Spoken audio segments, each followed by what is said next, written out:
சந்தியா, வீட்டில் இருக்க போர் அடிக்க சந்தியா. அப்படியே ஜாலியாக பக்கத்து தெரு வர ஒரு ரவுண்டு போயிட்டு வருவோமா? எங்கே போகிறது இந்த நேரத்தில்? பூமாரி வீட்டுக்கு நேரே ஒரு ரவுண்டு போயிட்டு வருவோம் வா. சரி வா சனி, போயிட்டு வருவோம். சந்தியா, அங்கே ஒரு தள்ளுவண்டியில் ஒருத்தன் ஐஸ் ஊற்றுக்கிட்டு இருக்காண்டி. ஐஸ் வாங்கி சாப்பிடுமாடி? காசு இல்லை சோனியா என்கிட்டலாம். சந்தியா, அம்மா என்கிட்ட வெங்காயம் தக்காளி வாங்க சொல்லி 100 ரூபா தந்தாங்கல்ல, 50 ரூபாய்க்கு வெங்காயம் தக்காளி வாங்கி கொடுத்துட்டு 50 ரூபாய் அம்மாட்ட கொடுக்காம நான் ஆட்டையை போட்டு வச்சிருக்கேன்டி. ஆளுக்கு ஒரு சாக்கோபார் 25 ரூபா இருக்கண்டி. ஒன்று ஆளுக்கு ஒன்று வாங்கி சாப்பிடுவாடி. அம்மா திரும்பி கேட்ட நீ என்னடி பண்ணுவா?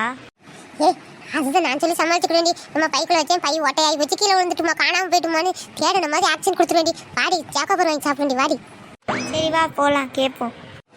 சந்தியா, இவன் கையில் என்னடி லேப்டாப் வச்சுக்கிட்டு இருக்கான்? இவன் ஐஸ் விற்கிறானா ஐடி கம்பெனியில் வேலை பார்க்குறானான்னு தெரியலடி. இப்போ லேப்டாப்போட உட்காந்துருக்கான்.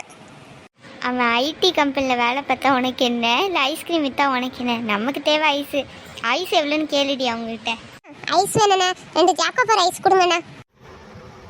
இருக்காம்மா, ஒரு நிமிஷம். இந்தாங்கம்மா கார்டு, இதை பார்த்து ஐஸ்கிரீம் வாங்குங்க. என்ன தள்ளு வண்டி கடையில் ஐஸ்கிரீமுக்கு மெனு கார்டு கொடுக்காங்க? கொண்டாங்க பாப்போம். உண்டா சோனி, நான் பார்க்குறேன். இன்னும் ஐஸ்கிரீம் ரேட்டு இவ்வளோ விலையா? சந்தியா, என்னாச்சு உனக்கு? என்னாச்சு சந்தியா? ஐஸ்காரரே, 10 ரூபாய்க்கு ஐஸ் வாங்கி சாப்பிடலான்னு ஆசையா வந்தா நீ மெனு கார்டை நீட்டி எங்க அக்காவை ஆஸ்பத்திரியில் அட்மிட் பண்ண வச்சுட்டால. இந்த போலீஸுக்கு ஃபோன் பண்றேன் பாரு.